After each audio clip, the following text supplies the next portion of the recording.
Hi, my name is David Bergvinson with WatchER, and for April 27th installment of the World Weather Watcher, we're going to zoom into Central America to see how rainfall patterns are shifting and how that potentially can impact farmers. So let's get started.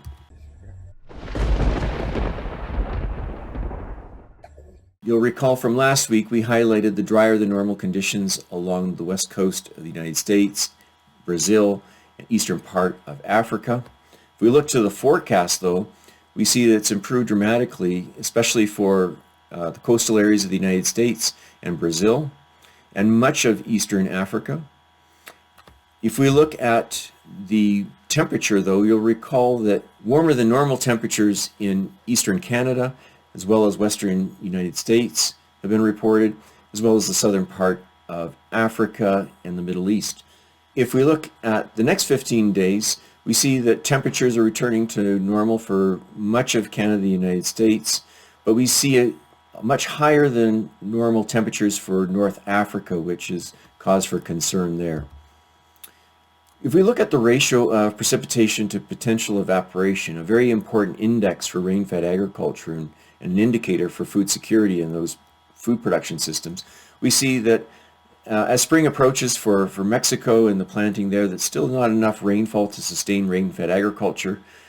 And we also see for the past 30 days, with the exception of Central Africa, that much of Africa still not suitable for rain-fed agriculture. Now, we do see though that this is expanding in the case of Africa to include Ethiopia and much of West Africa getting ready for rain-fed agriculture, as well as parts of Mexico and Central America, which we're going to have a closer look at in just a second.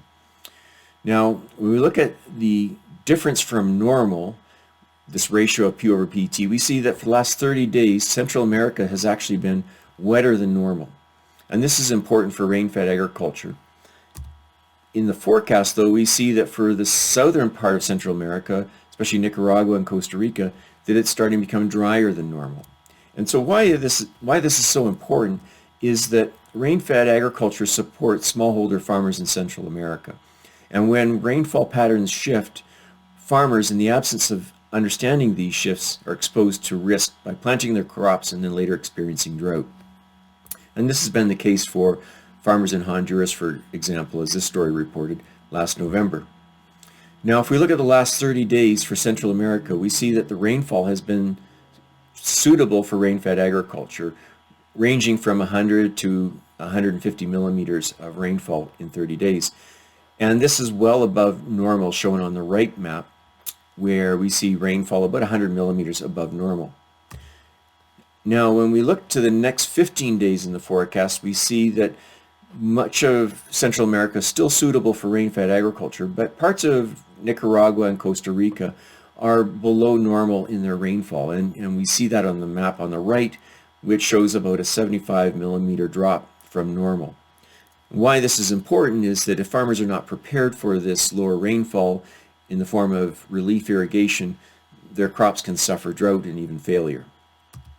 If information like this is of value to you, I invite you to go to WatchER.com to learn more information about weather data and analytics and how it can support your enterprise.